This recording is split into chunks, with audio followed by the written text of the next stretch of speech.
Hello, everyone. Welcome back to the channel. It is great to see you all again. It has been a hot minute since I have uploaded a video. Today, we're going to be covering Infinite Banking 101. This is going to be the mega series of Infinite Banking, and it is going to really walk us through everything from what IBC is, what it isn't, all the way up to the actual practical uses of the Infinite Banking concept, and I'm going to try to get into the nitty gritty. There are plenty of these videos out there, and uh, hopefully this isn't going to just be another addition to those. But what I find is lacking is most people cover the high level ness of infinite banking, but they don't get into the nitty gritty. Now, Infinite Banking 101, this video today is going to be high level, but every video we are going to get more and more specific and dive into everything. And as always, please like the video, subscribe to the channel if you're not subscribed and you want to learn more about infinite banking.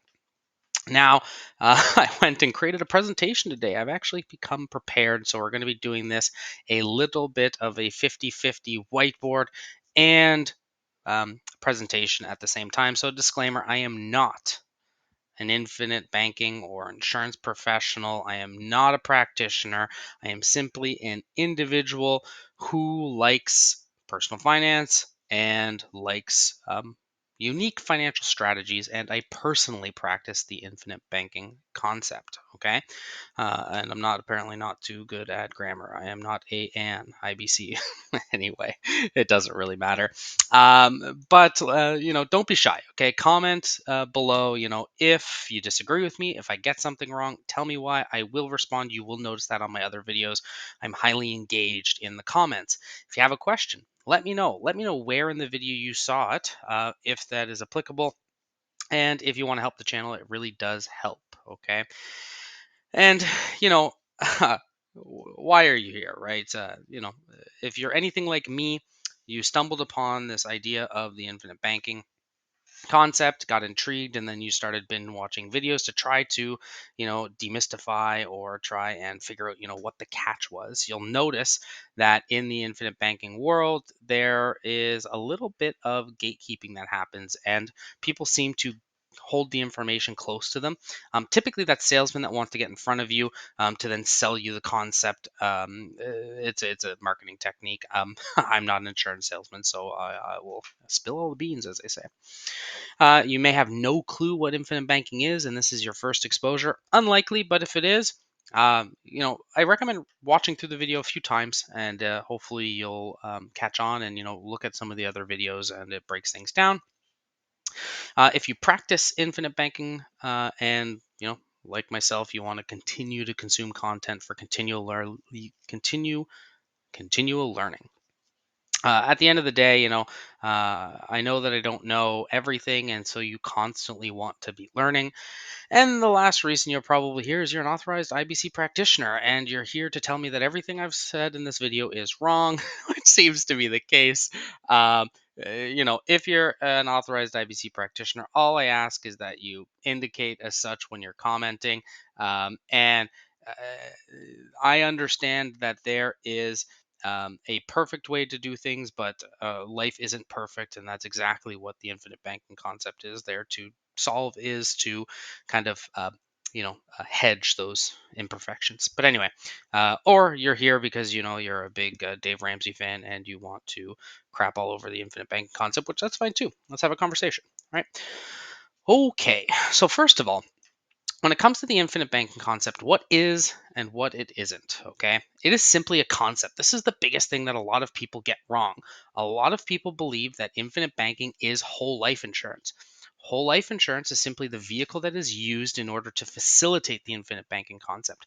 But in theory, you could do the infinite banking concept with a variety of products, not just whole life insurance, but it is the ideal product, which we'll cover in a future video.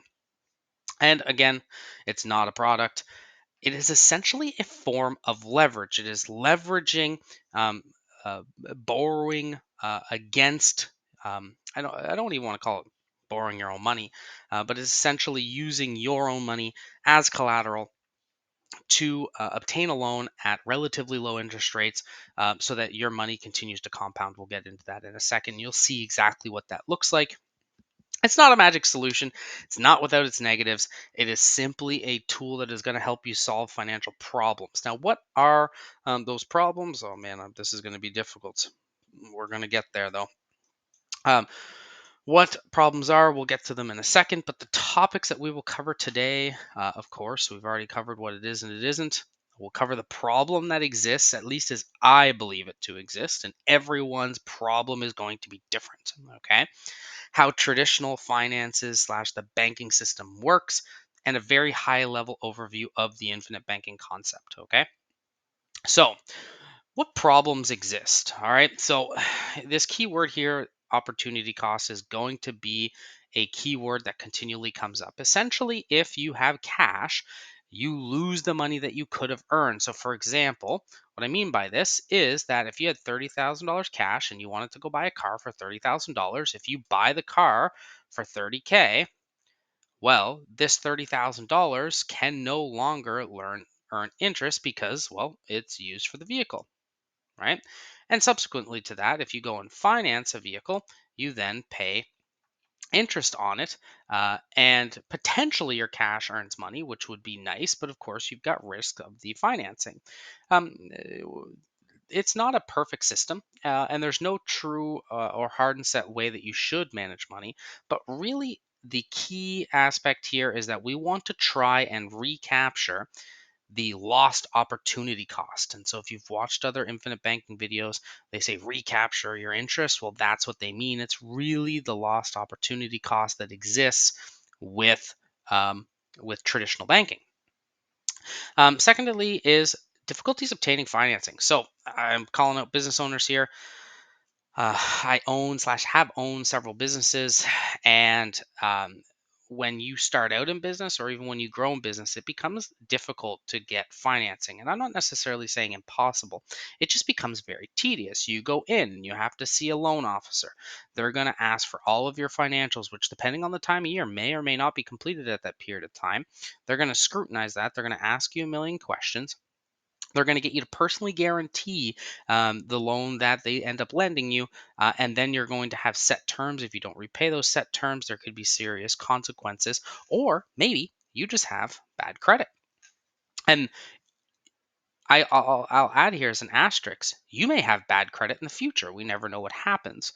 And so this problem here is easily solved by the infinite banking concept, because at least the way it's practiced today, and who knows how it'll be practiced in 10, 15, 20 years, it allows for easy access to money.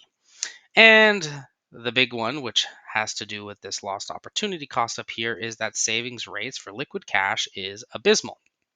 We have to understand that the infinite banking concept is not intended to be something that is risky. It is intended to be an incredibly low risk form of saving, essentially, that you can then use to recapture some of the interest that you've lost through opportunity cost, and ultimately live a better life and have more wealth at the end of it. And I'll show you the math behind this, and hopefully you'll be quite surprised. So, how does the traditional banking system function? So, the traditional banking system functions in the sense that you make money, you then deposit this money into a bank. You then go ahead and you have two choices with this money. You can spend it or you can invest it. And when you spend it, you're either saving it you're saving the money up, or you're borrowing to then spend the money and having a payment. And if you borrow, you may be borrowing to invest, and then this cycle continues. This earns interest, then you go and spend that money. The challenge with this is not necessarily the problem. The problem is right here. When your money is sitting in the bank, before you've spent it, before you've saved up the money, your money is essentially earning a 0% interest. Go check your checking account or even your savings account at the bank. You may be lucky, super lucky, on a savings account to be getting a 1% yield. And on a checking account, heck, you're lucky if you get anything above zero, even if it's 0.001, right? It's quite shocking. So This system fails here because what the bank does with your money is, so you essentially deposit your money in the bank. Your bank pays you, you know, let's say the 1%. They then, so they pay you. They lend your money out at say 8 to 20% interest, really depends on what type of product. So they're making this and then they pay you this amount of money. So this is where the bank makes all of their profit. And I don't really buy into a significant amount of conspiracy theories. But I will say that I do believe that we are conditioned to believe that sticking money in a bank account is the best thing to do because of the fact of how profitable this transaction is. You may think that their spread, even on the low end, is a 7% spread and they're making 7% on all the money, but you have to realize that they're making a multiple of the money. Okay. They're making, 800% for every dollar they pay you, right? So it's quite an impressive system, and the banking industry is highly profitable. So, how does um, a transaction end up functioning? So let's pretend that you want to go, and I'm going to keep sticking on this $30,000 car here. So let's say you go and buy a $30,000 car and you want to do this every 5 years. So you've got a choice. You can save it up. And so what you're going to do is, every year you're going to save $6,000. It's going to be 500 bucks a month. And you're going to save this money up in a checking account. It's going to earn you effectively nothing, maybe 1%, which, isn't much on 30 grand. You're then going to buy the vehicle. You're then going to save up the money, and you're essentially always going to end up back at zero. Now, this doesn't seem bad because you say, well, I'm not going into the hole, which is certainly good. But the really your hidden loss here is the opportunity cost, because had you saved the money, you would have earned interest, right? Or rather, had you invested the money, you would have earned interest, which would have put you further ahead. When you borrow money, obviously you go right into the negative and then you make the payments, but every time you do so, you're getting further and further apart from the zero line because of the cost of interest. And this cost accumulates over time, uh, and becomes a deficit essentially, right? Now, I'm not saying that you're necessarily going to go into the hole, because this is all hidden forms of loss of money. You are not going to know 5 years down the road that you are actually, whatever the interest is, say 2,800 bucks of interest, poor, because you don't actually have that money in your account. People don't think that way. Okay. Or on this side, you aren't going to realize that you lost, I don't know, say $3,000 of interest, for example, by not investing, because you don't see the money, which honestly is why people don't view the power of the infinite banking concept the way they should. But we'll get into that in a second. So let's look at this, right? So, had you saved your $30,000 at a 5% interest rate, there's the $500 a month. You're contributing at the end of the month every month. Your total interest earned would have been $3,900. So that's your lost opportunity cost. Okay. And then had you financed it, 2.99%. Why did I pick 5%? I'll go back here. No rhyme or reason. I'm guessing that, if you're not a super aggressive investor, you're not a crazy conservative investor, you're just a middle of the round investor, right? It could be 8%, it could be 2%, it doesn't really matter. The point is that you did not earn this interest when you went and saved up money and paid cash for your vehicle. So, and the reason for that is because if you need your money in cash to be able to do anything, purchase a vehicle, a down payment, or anything like that, you do not want to risk that money. And anyone that would recommend you risk that money for a purchase you need slash want to make, is setting you up potentially for failure. So on the vehicle side of things, if you go and finance your vehicle, so you borrow the $30,000 at a 2.99% rate, you would have paid $2,300. And so that is your fixed cost by borrowing. You may have decided to keep your $30,000 cash to earn $3,900 bucks, and you may have then borrowed the money, and you would have been ahead by the difference of these two numbers. That's certainly possible, but it would arguably be more risky because you now have a fixed payment that you need to make if something happens. And while you may believe that there's a hedge here, markets can crash and decrease in value. I'm not saying it's possible. I'm not saying it's the most risky thing in the world. I am just saying it is certainly risky. Okay. So, how does infinite banking work? So, infinite banking, you'll notice, is more of a straight line process. So, when you make your money, it goes into a bank just as normal. The only difference is you don't want to hold and keep your money here when you're in terms of saving it. And I will address one thing before I even continue this. The infinite banking process is not going to save you if you are not able to save money. Okay. If you can't save money for purchases, then really the infinite banking process might actually be a double-edged sword for you. Okay. It's really intended for individuals who want to, maximize every dollar that they make and save. All right. So really, if let's go back up here, if you can do this, I'm not saying you don't choose to borrow. I'm saying if you can do this, the infinite banking process can work. But if you live in a deficit and you're always borrowing money, not because you want to, but because you have to, then I wouldn't recommend the infinite banking. I would actually recommend a budgeting course, right? And really getting your cash flow in order.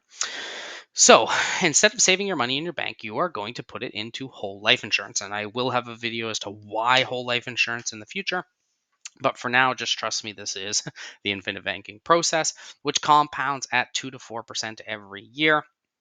Um, and can be tax free depending on how you access the cash, a whole bunch of ordeals. Now, the difference behind this is you, instead of just spending your cash, you're going to access your money through a policy loan, which you can then spend or invest. And the money that you make from the investment ideally will go back into the policy by way of paying back the policy loan. The goal behind all of this is, of course, when you're spending money for discretionary spending or for luxury items, and I don't mean luxury investment items, I just mean luxury items, the goal eventually is that your investments, the income earned, surpasses what the cost of the loan is slash the amount borrowed, and then eventually can service the amount spent. Okay. This is the pure form of infinite banking. Most people, what they do though, is that they do not do their spending out of their infinite banking policy, their whole life insurance, and they instead do their day to day life outside of the policy just so that they do not have a loan pulled out for a trip to Disney, for example, right? So, this is really the process of money as it relates to the infinite banking concept. Now, the coolest part about this, and this is really where you look at recapturing the interest, okay, is that this money that's inside of this policy compounds as if the policy loan or the money had never left the account. So, looking at this at a real example, for example, it's good English. Uh, you can go ahead and buy the $30,000 car. Say if you had $30,000 in your policy available to borrow against, um, this $30,000 will continue to compound at the 2 to 4% a year, even though you've already bought the vehicle. Now you'll see the absolute power of this because this is compound interest. This is simple interest that gets paid down over time, ideally, because you want to be a good banker to yourself and a good borrower, rather. And you will end up surpassing the amount of interest costs that you paid here in the compounding. But we'll show you exactly how that ends up working. So, what does this look like at the end of the day? Well, what this means, essentially, is that as you save up money in your policy and then use it, because of the compounding nature of the cash inside the account, you will always slowly but surely increase the amount of money that you have available to you relative to how much you've actually spent on the purchase. aka the $30,000 car that we keep referencing. Okay. And this is the absolute power of infinite banking. Now, this isn't a 5-year strategy. This is something that you do over 10, 15, 20 plus years. Okay. You slowly but surely want to recapture this lost opportunity cost, and you will see that at the end of a 50-year time period. We're talking crazy long time, but remember, we're talking about a lifetime. Okay, this can actually turn out to be a significant amount of money, actually even closer to that. But I've gone out quite a bit on here just to show you how great this system can be. Okay, so let's look at this. This should not say traditional banking. This should just say infinite banking. So let's pretend you're going to go and buy a $30,000 vehicle. You're going to finance it at 6.2%. Why 6.2%? Well, for those who have watched my channel, my infinite banking policies are at Equitable, Equitable Life. No association with them other than having a policy. But if you want to go borrow money from them right now, directly from your policy, no questions asked, it's 6.2%. So higher than what you can get privately. And you can go and get financing privately. So don't, this is kind of a worst case scenario. Well, the interest costs are basically $5,000. Immediately, you would go, wait a second, that makes no sense. Why would I borrow money at $5,000 when I can go and borrow money and only pay $2,300? That's a big difference.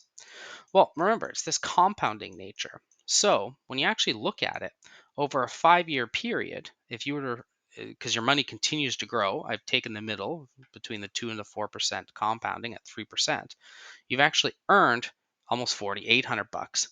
So your cost of borrowing money for this term is $200, way better than the $2,300 that you earned previously. Your money's safe, it's liquid, and has no risk. Whole life insurance policies carry extraordinarily low risk, and that is one of the keys to infinite banking.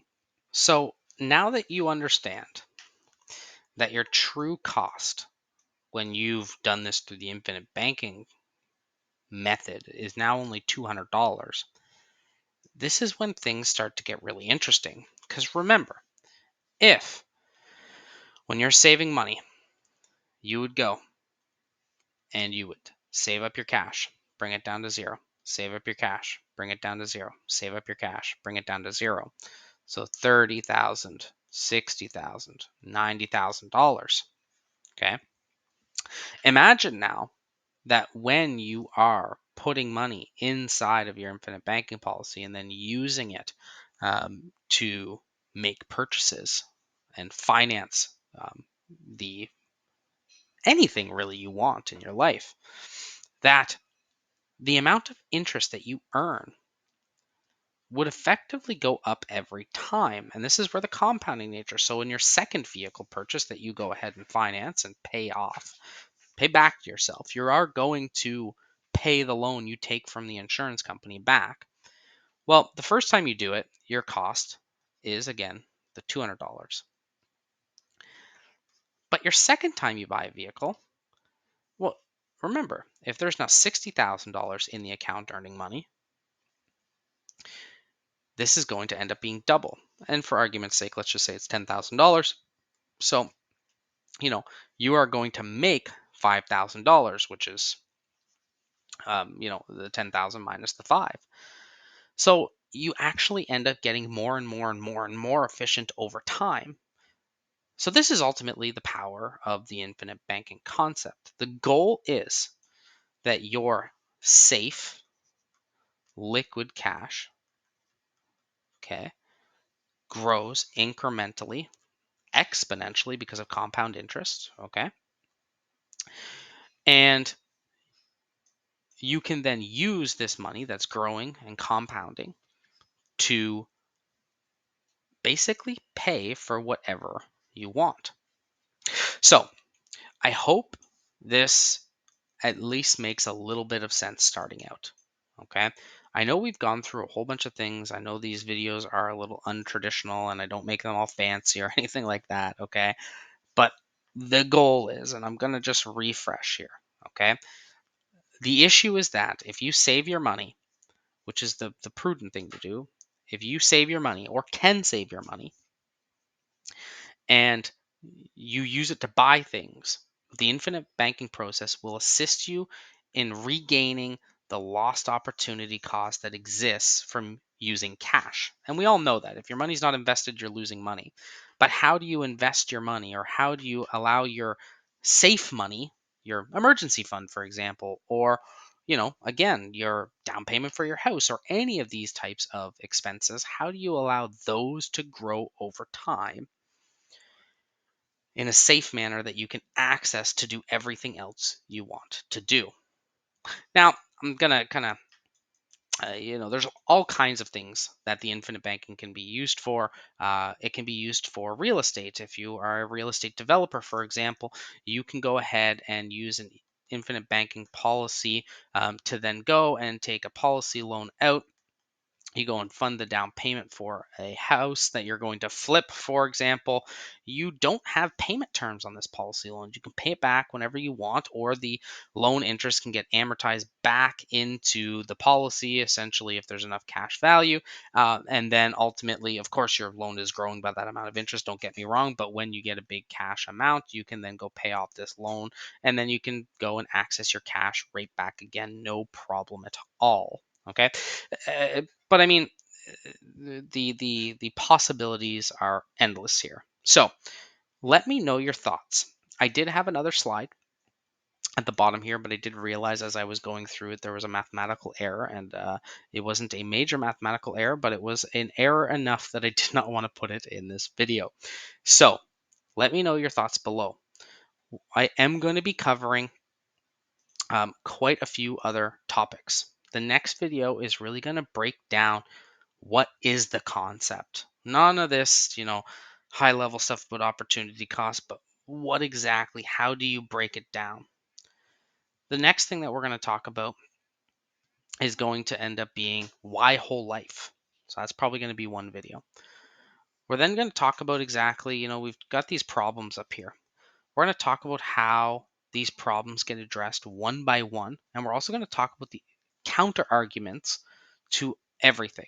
So for example, one of the counter arguments that I've already spoke about is why not invest your money and leverage? So go get loans. Why not, right? And we'll talk about this in a lot of details. We're going to talk about the negatives. We'll talk about the practical uses of the infinite banking concept as well. Anyway, hope that makes sense. Thank you very much for watching the video. I'm sorry for it being long-winded. I'm sorry for the chaotic nature. But let me know your thoughts below. If it makes sense, let me know. If it doesn't make sense at all, let me know too. I don't mind remaking this video in any capacity, as I know it is a big mishmash of information. But this is Infinite Banking 101. Let's put the start, not the end. Alrighty, everyone. Enjoy, and I look forward to the next video.